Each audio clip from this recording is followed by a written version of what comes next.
a daily personal development podcast that focuses on science-backed, actionable steps towards your best year ever.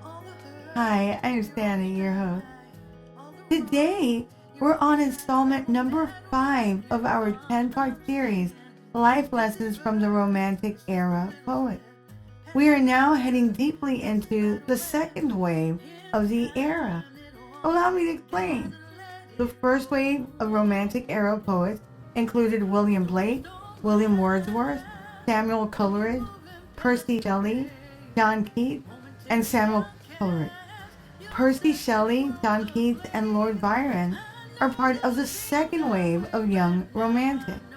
Additionally, we featured Robert Burns, who actually predates the first era of the Romantic period, but he is still considered an early influencer and to some even a founder. Today we're focusing on the second wave of Romantic by way of John Keats and Lord Byron. You can listen to podcast 179 for a previous episode on Keats and episode 187 for a previous episode on Lord Byron. John Keats and Lord Byron are two of the most prominent figures in British Romantic poetry, both known for their unique styles and contributions to the literary world.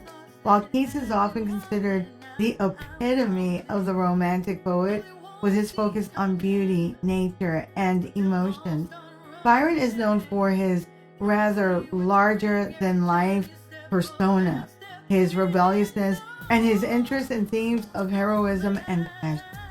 Despite these differences, both poets share a deep connection to the Romantic movement and an enduring legacy in the world of literature. One of the key differences between Keats and Byron lies in their personal backgrounds and experiences.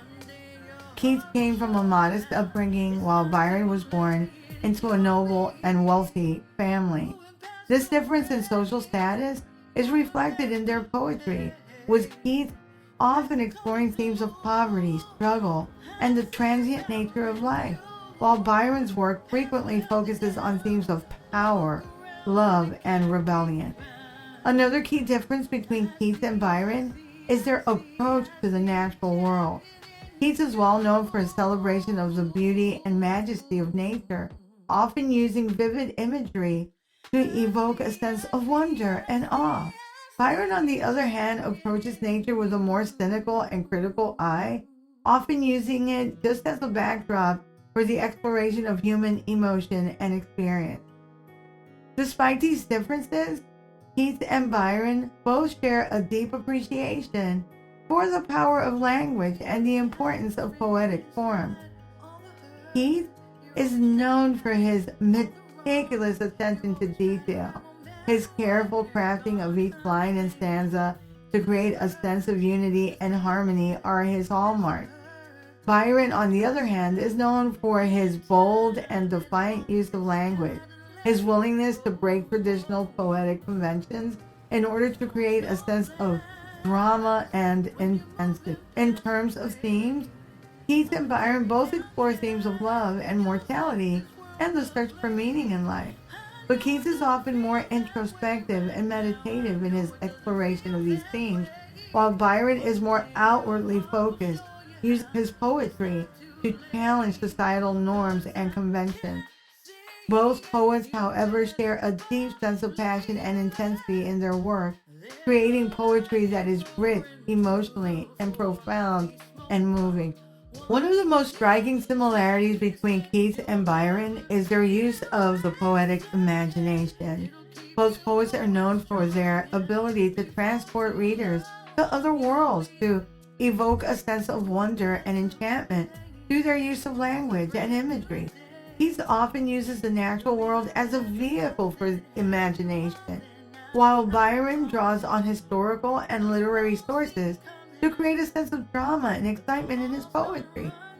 In terms of style, Keats is known for coining the term negative capability, which means a poet does not have to explain everything in the text and therefore able to leave a bit of mystery in the poem. He coined the phrase in a letter to his brother. Whereas Lord Byron was best known for the Byronic hero, a term he coined. The Byronic hero usually has a questionable past and is a bit downcast. Keats gave painstakingly details in some of his works and chose expressive and lush language. Byron, on the other hand, is known for his bold, energetic language, his use of irony and satire, and his willingness to challenge traditional poetic norms. Despite their differences, though, there are valuable lessons we can learn from both Keats and Byron. From Keats, we learn to stop obsessing over every little detail. Though Keats, by all accounts, was a bit of a perfectionist, he did understand that sometimes things just don't make sense, and that's okay. We especially see this at work in his poems, like the Ode on a Grecian Urn. His marvels at the depiction of the ye olden times in antiquity the urn displays. However, he grapples at the same time with the questions the depictions impel, knowing that he will never have the answers, only probabilities, as life is transient, and those depicted have passed on. I like science because it answers a lot of questions on a variety of subjects, yet it cannot answer everything. Sometimes we have to be okay with knowing that we don't know, but that doesn't mean we can't continue learning and trying. From Lord Byron, his personal life teaches us the perils of a faulty moral compass. He had several scandalous and illicit affairs across his lifetime. His gambling debts and unsustainable lavish lifestyle placed him in a weaker financial position. He was also an alcoholic and ultimately was exiled from his native England because of all the scandal. He spent long periods of isolation as a result of being literally ostracized by society.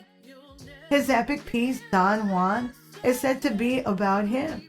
Mary Shelley, the author of Frankenstein, said that Lord Byron had dark qualities to his personality, even though she admired his work. One's demons must be exercised to do jumping jacks is one of my favorite songs states. In other words, a faulty moral compass can create perilous situations that can hurt your lifestyle, your image, your friends and family, people who love you, your livelihood, potential opportunities, your mental health, and your legacy. Some things are just not worth it. No one is too big to fail, as history and life continues to show us. Though Keats and Byron had different approaches to poetry and to life, they both shared a deep connection to the Romantic movement and a lasting legacy in the world of literature. Keats is often celebrated for his beauty, his sensitivity, and his exploration of the natural world, while Byron is known for his perilous passions and unrepentant defiance of societal norms. The second wave of the Romantic era in poetry shifted towards a more personal, emotional style. This wave of Romanticism emerged as a reaction against the rationalism and industrialization of the Enlightenment era, and it sought to explore the inner workings of the human mind and emotions, as well as the beauty and power all around us. To read a full transcript of this podcast episode, visit DoThisFirst.life. You can also sign up for my new weekly newsletter there and listen to all 227 podcast episodes and counting.